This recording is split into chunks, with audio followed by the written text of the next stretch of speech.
We come together this morning seeking a reality beyond our narrow selves, a reality that binds us in compassion, love and understanding, that binds us to other human beings and to the interdependent web of all living things.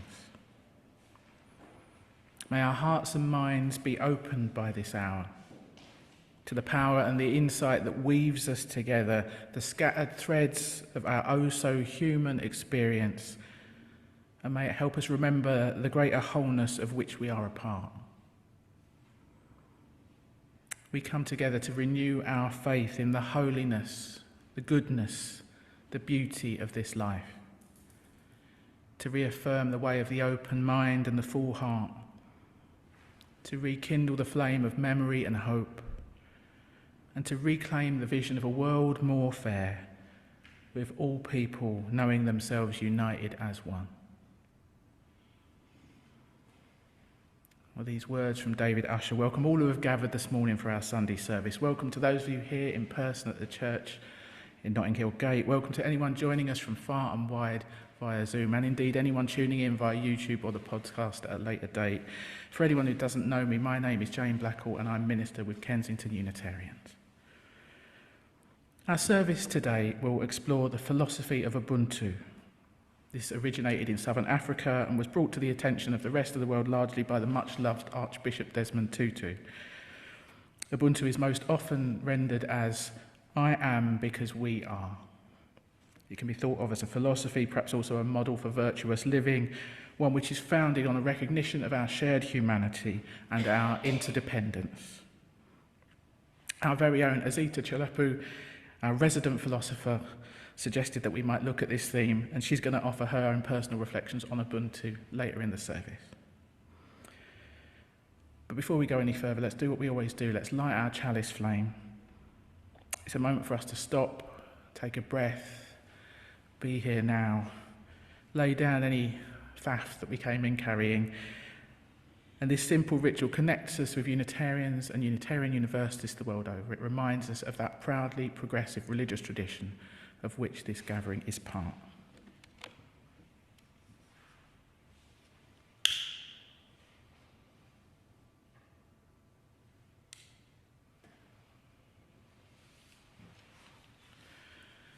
May the light of this chalice be a reminder of the shared values and principles around which we gather, upholding the inherent worth and dignity of every person, cherishing all those diverse creatures and habitats with whom we share this earth, our home, seeking human liberation and flourishing, and serving the common good of all. And as it is the first Sunday in Advent, Christmas is now on the way officially, let us also light our first candle on the Advent wreath. The first candle is traditionally lit in the name of hope.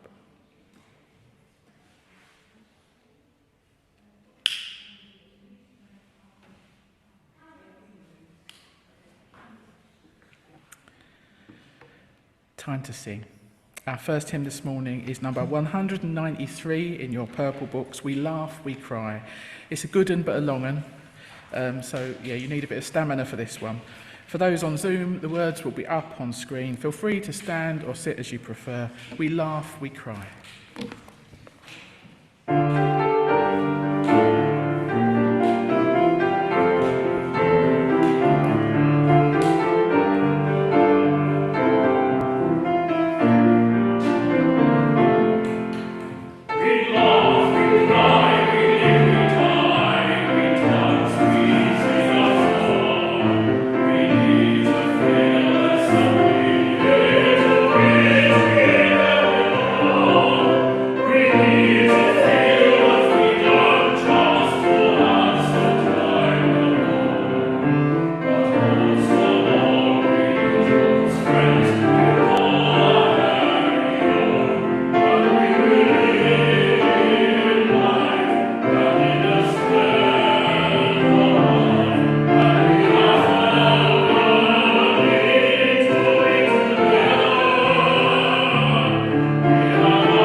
So let's take all of those joys and concerns, both spoken and unspoken, into an extended time of prayer now. It's based on some words by Carter Smith.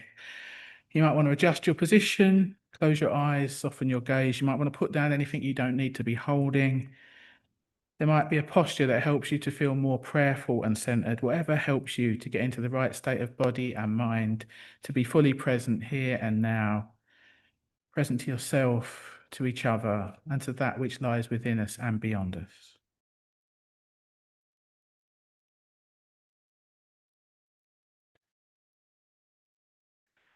Spirit of life, God of all love, in whom we live and move and have our being. We turn our full attention to you, the light within and without, as we tune into the depths of this life and the greater wisdom to which and through which we are all intimately connected.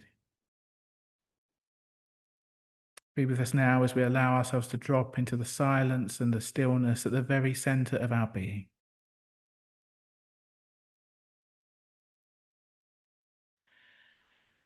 This morning, let us honor our interconnectedness within our own circles, within this community, and radiating ever further outward to all those with whom we share this city, this country, this continent, this world, and spreading further in time to all who have gone before us and all who are yet to be.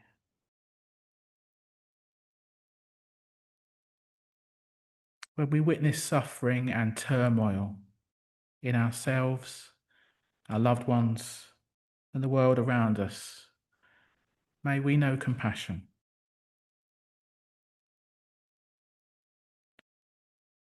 When we're at a loss for words, when we're unsure of the path ahead, may we be guided by compassion to be witnesses still, to know and to feel that our human family is broken in many ways, and it is further wounded with every life lost, each estrangement or fracture of relationship, every time someone's inherent worth and dignity is denied.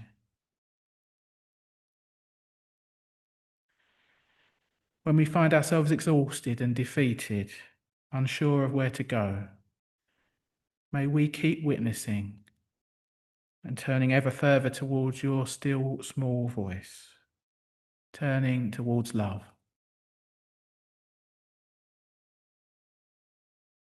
And remind us too that the experience of suffering need not close us off from the possibility of joy. May we know that our interconnectedness is a miracle,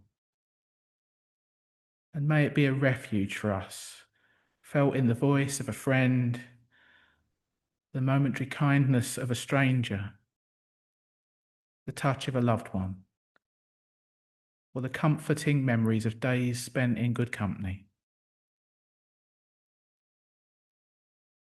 May we remain grateful for all the goodness we've witnessed and enacted in this world. And may the warmth of our lives together hold us in love, even as we move into a future that is as uncertain as ever.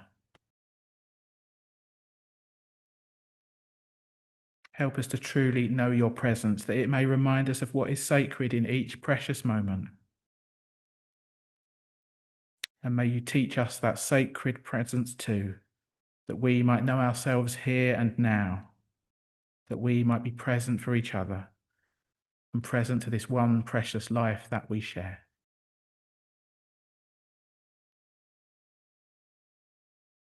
And in a few quiet moments now, let us take some time to pray inwardly all the prayers of our own hearts, calling to mind all those souls we know to be suffering this day, whether close to home or on the other side of the world.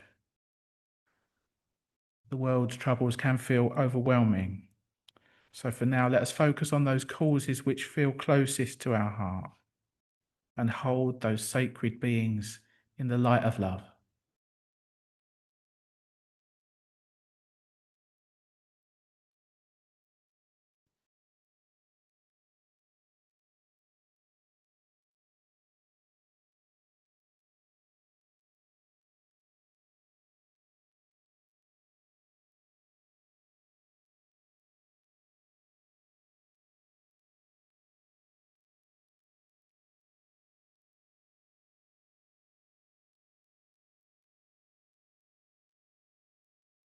And let us take time to pray for ourselves too.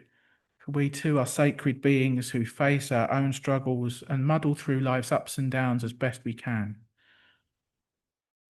We take a few moments to reflect on our own lives and ask for whatever it is we most need this day. Maybe comfort or guidance, insight or forgiveness, whatever we need in order to flourish. And let us offer up both our sufferings and our tender hopes to the one that holds all.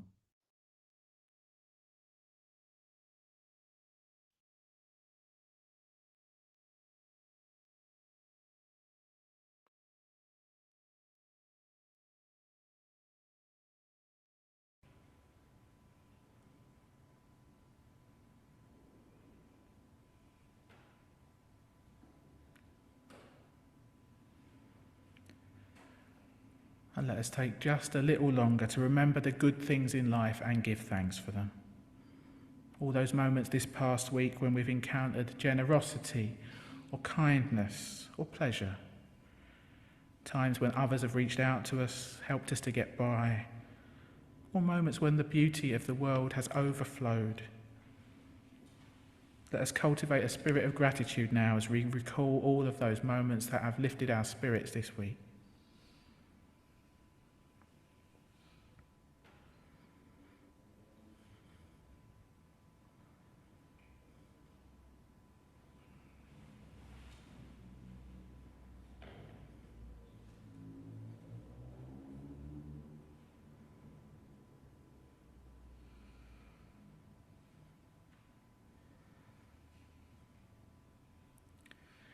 Spirit of life, God of all love, as this time of prayer draws to a close, we offer up our joys and our concerns, our hopes and our fears, our beauty and our brokenness, and we call on you for insight, healing and renewal.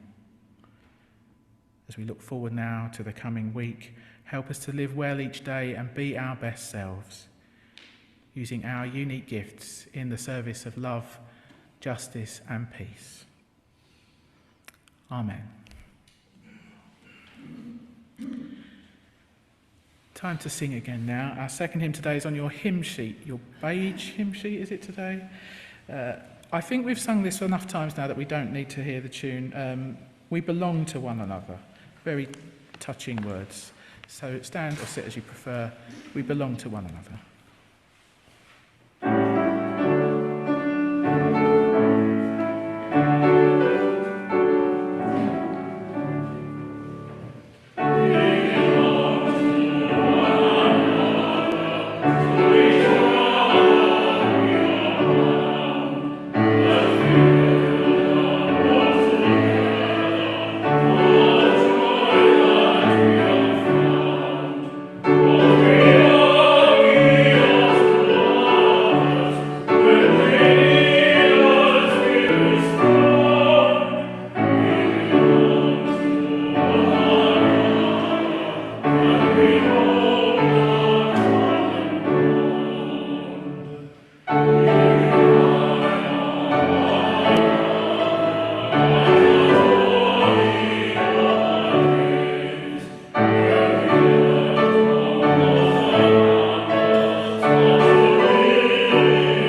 I am only because you are, by Mungi Nomani.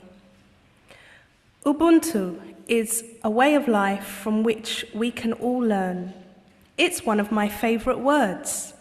In fact, my feelings about Ubuntu run so deeply that I've had it tattooed on the inside of my wrist. It's a small word, but it encapsulates a huge idea. Originating from a South African philosophy, it encompasses all our aspirations about how to live well together. We feel it when we connect with others and share a sense of humanity, when we listen deeply and experience an emotional bond, when we treat ourselves and other people with the dignity they deserve. It exists when people unite for a common good, and in today's chaotic and often confusing world, its values are more important than ever, because it says that if we join together, we can overcome our differences and our problems. Whoever we are, wherever we live, whatever our culture, Ubuntu can help us coexist in harmony and peace. I was raised in a community that taught me Ubuntu as one of my earliest lessons.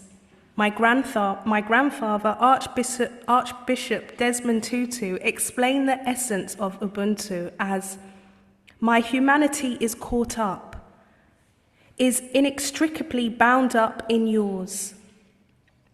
In my family, we were brought up to understand that a person who has Ubuntu is one whose life is worth emulating.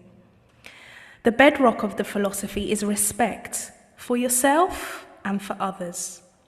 So, if you're able to see other people, even strangers, as fully human, you will never be able to treat them as disposable or without worth. Life is full of trials and tribulations, and there are self-help books aplenty, attempting to guide us through it. We are told to meditate and reflect, to look inside ourselves for answers, as if that is the only place we will find them. There is a time and place for self-examination. However, Ubuntu teaches us to also look outside ourselves to find answers. It's about seeing the bigger picture, the other side. Ubuntu is about reaching out to our fellow humans, through whom we might just find the comfort, contentment, and sense of belonging we crave.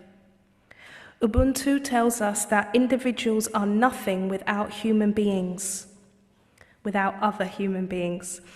It encompasses everyone, regardless of race, creed, or colour. It embraces our differences and celebrates them.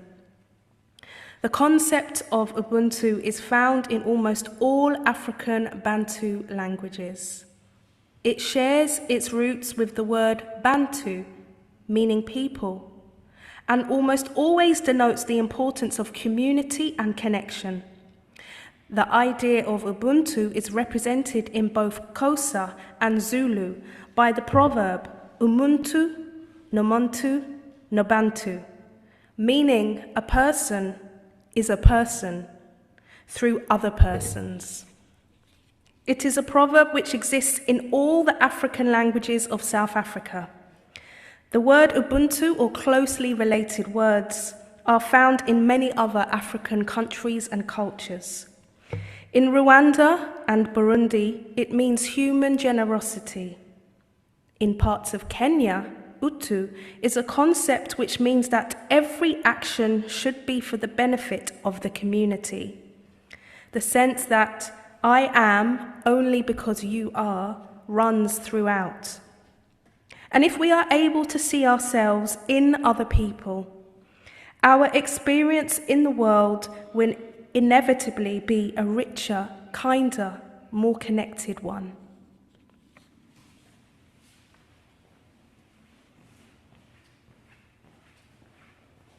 Thanks, Chloe. And I meant to say I have got a little copy of that book here if anyone wants to have a little look at it afterwards.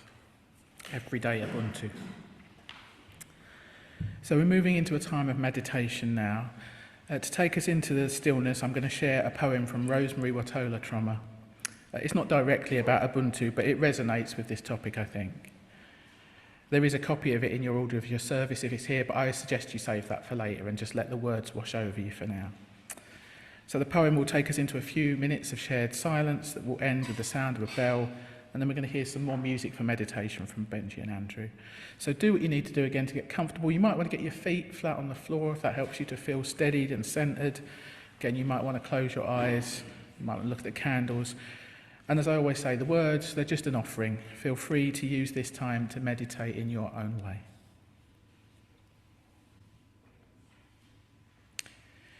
And if it's true we are alone together, the way blades of grass are alone but exist as a field. Sometimes I feel it, the green fuse that ignites us, the wild thrum that unites us, an inner hum that reminds us of our shared humanity. Just as 35 trillion red blood cells join in one body to become one blood, just as 136,000 notes make up one symphony, alone as we are, our small voices weave into the one big conversation. Our actions are essential to the one infinite story of what it is to be alive. When we feel alone, we belong to the grand communion of those who sometimes feel alone. We are the dust that hopes, a rising of dust, a thrill of dust, the dust that dances in the light with all other dust, the dust that makes the world.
Ubuntu and Interbeing by David W. Robinson Morris.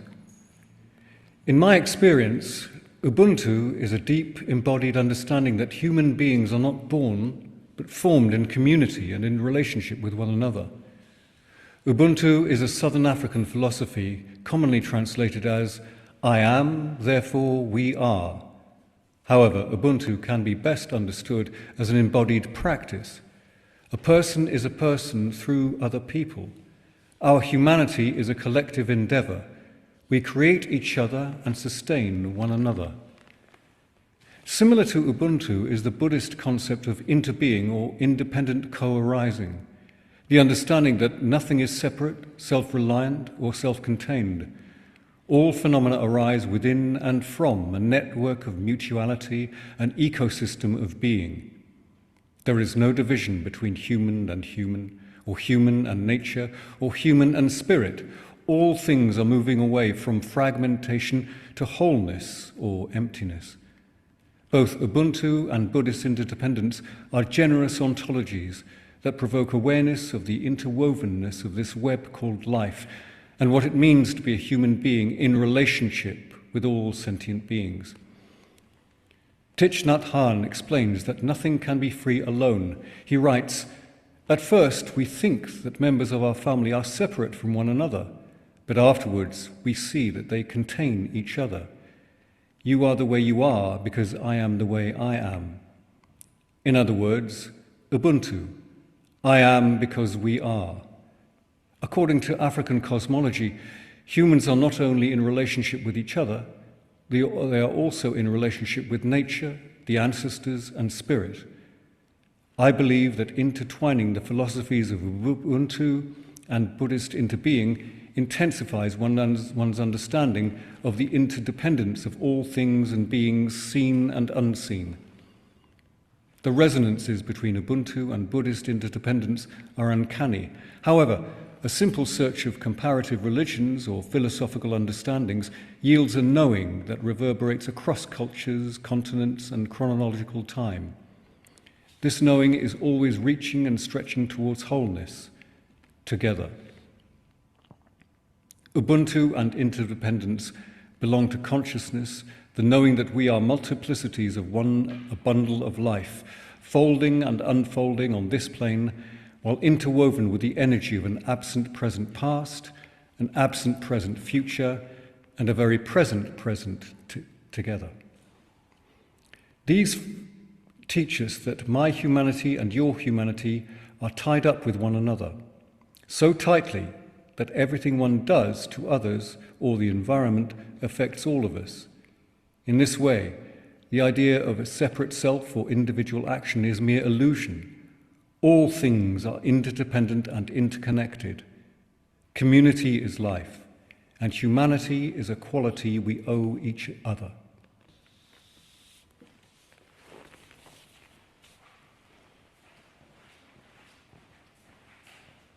Thanks, Antony. We've got a bonus hymn this week. It's on your hymn sheet again if you're in the building. It's new words to a familiar tune, For the Weaving of Our Lives.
I first came across the idea of Ubuntu several years ago through discussion with South African friends and colleagues who see the philosophy of Ubuntu as an antidote to Western individualism and as an ethical guide to meet today's global challenges.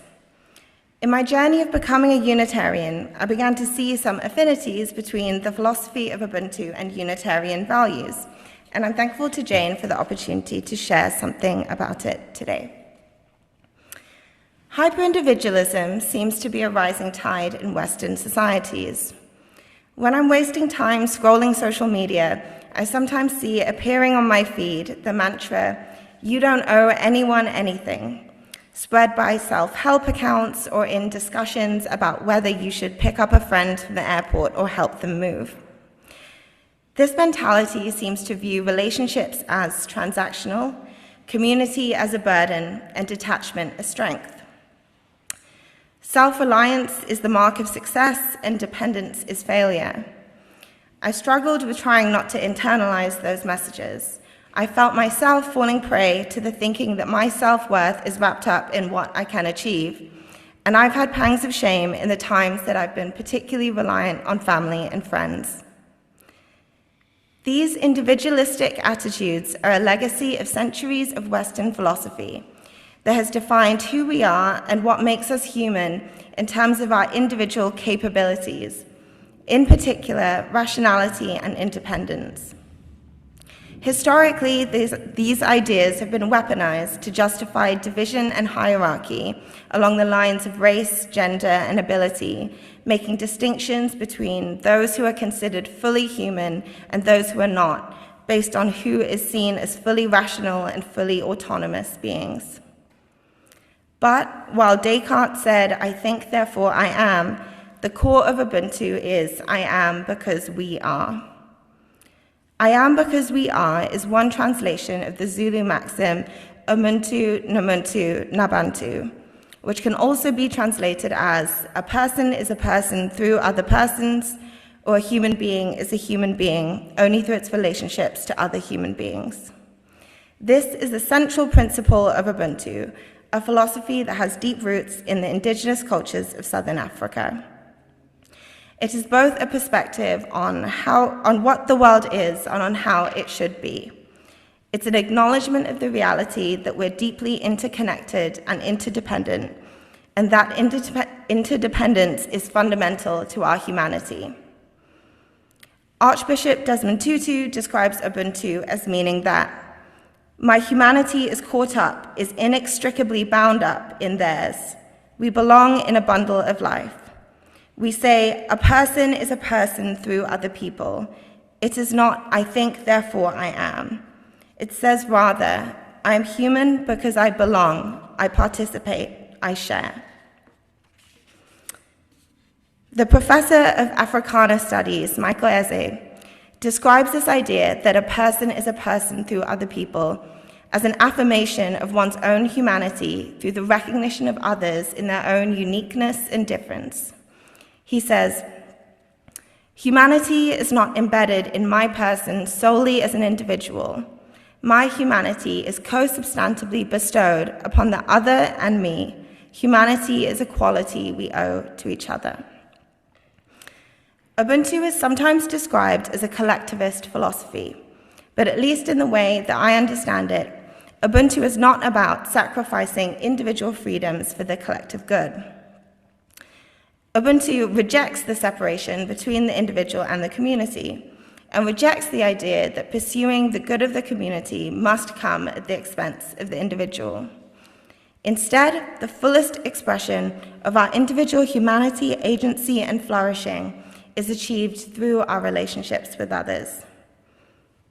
This is something that clicked for me on a deeper level through my experiences caring for my grandmother, who was diagnosed with dementia over a decade ago and passed away earlier this year. I became aware of the differences between my own experiences and the cultural narratives of dementia that I had previously taken for granted as being what dementia is. The idea that loss of memory is a loss of self, that our cognitive capacities are fundamentally who we are, and even that dementia is a loss of personhood, humanity, or a kind of death. Because control, self-reliance, and a certain vision of rationality are so deeply ingrained in Western cultural values, the progressive loss of those characteristics seems particularly troubling. But my own experience and how I saw my grandmother's experience was at odds with those cultural narratives. I came to appreciate the multiple kinds of capacities and intelligences that enable us to relate to one another, and I see that period as one of change and adaptation rather than as one of decline. One way of looking at her journey is in terms of loss of short-term memory, periods of confusion, the loss of the ability to do activities she previously loved, like cooking and puzzles. But as Desmond Tutu describes it, I'm human because I belong, I participate, I share. And those networks of belonging, participating, and sharing were always sustained as part of a network of family, friends, and carers. While her dependence on others may have become more visible, it wasn't new or unique. As Ubuntu recognizes, interdependence is a fundamental part of the human condition. And shifts in our relationships can bring new possibilities. Care is a special form of relating, and the opportunity to care brought an intimacy and closeness that was nourishing for me as the caregiver. Our relationship as grandmother and grandchild didn't reach its fullest expression at the times when we were both at our most rational or most self-sufficient, but in times of care, when she cared for me as a child or when I cared for her in her final years. Relationships of care are one way in which Ubuntu becomes realized in everyday life. Care, along with kindness, empathy, and compassion, are all part of practicing Ubuntu. The affirmation that my humanity is bound up in yours is also a call for solidarity and mutual responsibility. It's a reminder to nurture our relationships, to heal and restore them if we need to respect, reconcile, and forgive, because in lifting up others, I lift up myself. Michael Ezard describes Ubuntu as a philosophy of dialogue, saying, "Every encounter is a recreation of the self, and differences are the gift of humanity. Their acceptance is necessary for a community to flourish. Humanity occurs at the crossroads of dialogue with the other." Listening to others with attention and empathy, sharing what we have with those in need, celebrating the achievements and joys of others, apologizing and forgiving, seeking common ground and consensus, and honoring those who came before us can all be expressions of Ubuntu. While Ubuntu can be a source of inspiration for how we connect with the people around us, it is also the recognition of our interdependence beyond living human beings, stretching to ancestors and the whole of the spiritual and natural world. This holistic view of our connectedness in the web of life has led to increasing recognition of the value of Ubuntu in meeting the urgent challenge of the climate crisis. Understanding how to live harmoniously and sustainably on this planet means moving away from relating to the environment in terms of a resource to plunder. It means building relations of care, of seeing humanity and nature as part of one community, where no one can be healthy when the community is sick. So, I want to end with an excerpt from Desmond Tutu on Eco-Ubuntu. He says, "As the circle of Ubuntu widens to include all people, and Ubuntu is taken up as a guiding ethic by people of all cultures, one might ask, how wide does the circle go and how deep? Does it include animals? Does it include plants, earthworms, soil? These are also living, sentient beings. As we grow in awareness, we see how we are linked to all living beings by flows of matter and energy, how we breathe the same air, drink the same water. If all the wild creatures and wild spaces were gone, would we still be human? Would we still remember who we are? After all, those wild places and creatures evolved us, sharpened our abilities, and fed the flowering of our consciousness and the ripening of Ubuntu. We are human because a lion is, because a snake is, because a mountain is, because rain and drought are. Our planet was not always this place of blue skies and sparkling waters, of green horizons. Life made that over millions of years. We emerged carrying the love which allows life to flourish in a dry and rocky place, in acid darkness at an ocean vent, in snow and perpetual ice.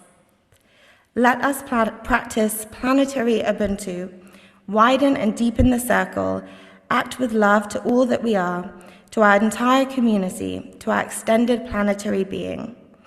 I am because you are. We are because the planet is. Amen.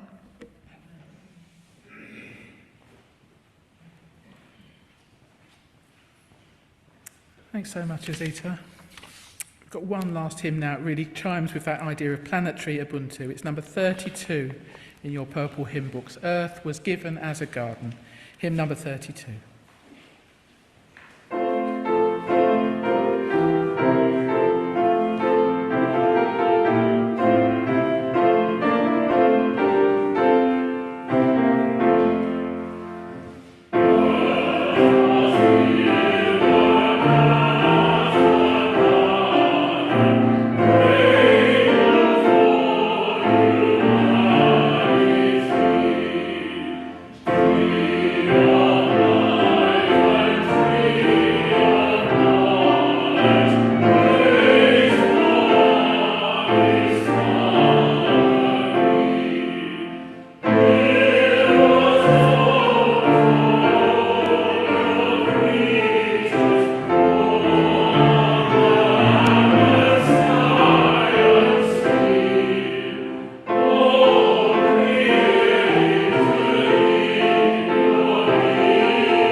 Just time for a few announcements now then. Thanks again so much to Azita for her reflection and for suggesting the topic in the first place.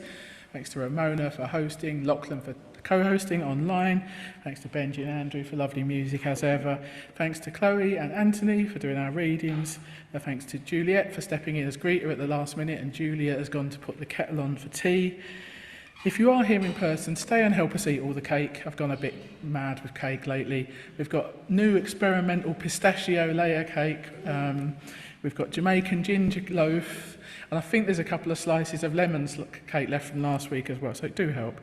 Once you've stuffed yourself full of cake, come and sing with Margaret, if you can move at that point.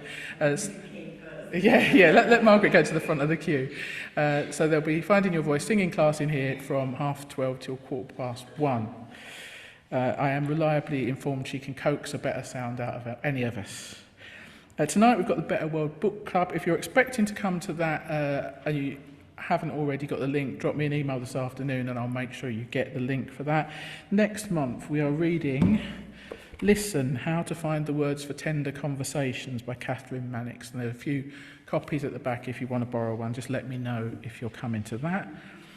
The poetry group meets this Wednesday at 7 o'clock. Let Brian know if you're planning to come and what you're planning to bring. Sonia is doing Nia Dance here on Friday lunchtime at 12:30. Have a word with Sonia if you want to know more. Friday at 7 o'clock online, we've got our Heart and Soul Contemplative Spiritual Gathering. This week it's on the theme of waiting. We've got so many events coming up over the festive season. We're going to have a midwinter labyrinth mini retreat here in person on the evening of the 17th of December. So kind of a slightly premature solstice gathering. The lights will be down low. We'll have the labyrinth laid out. It should be a lovely evening. Do let me know if you're coming. What else have we got? On the 21st of December... Oh, hello, Brian. Oh, you've got an advert to come. Yeah, I won't forget. We've got a big carol service on the 21st, followed by a lunch. So have a think about what you're going to bring for that. And we'll have our usual candlelit tea time service on Christmas Eve. There'll also be a New Year's mini retreat. That's in person on the 28th or online on New Year's Day. So there's information about all of these things, though, in the brand new newsletter, which has just arrived. So do take a copy if you'd like one. Put your name on the list so that I don't also post you one. And if you know someone else who might like what we do here, take one for them as well. Next Sunday, I'll be co-leading with my dear friend Mel Prideaux, coming all the way from Wales for our Advent service on Letting in the Light. And Brian has an announcement. Thank you. Kensington Choir, who rehearse regularly here at the church, are holding a joint Christmas concert with the London Mandolin Duo a week on Monday in the church at 7:30. All proceeds to the Glassdoor charity. Thank you. Which is the West London homeless winter shelter thing. So it's a very good cause. Okay, all these activities are on the back of your order of service. They're in the Friday email. They're in the newsletter. The congregation very much has a life beyond Sunday mornings. Do what you can to keep in touch, look out for each other, and do what you can to nurture those supportive connections. We got there. Just some closing words and closing music now. As we head out into another week in this turbulent and uncertain world, let us be planted firmly on the side of humanity and on this planet we share. May we pray for peace and justice. May we speak up and raise our voices. May we engage as we can in acts of resistance and loving disruption. And may we remember to take care of ourselves, each other, and all those precious souls that we meet along the way. May it be so for the greater good of all. Amen.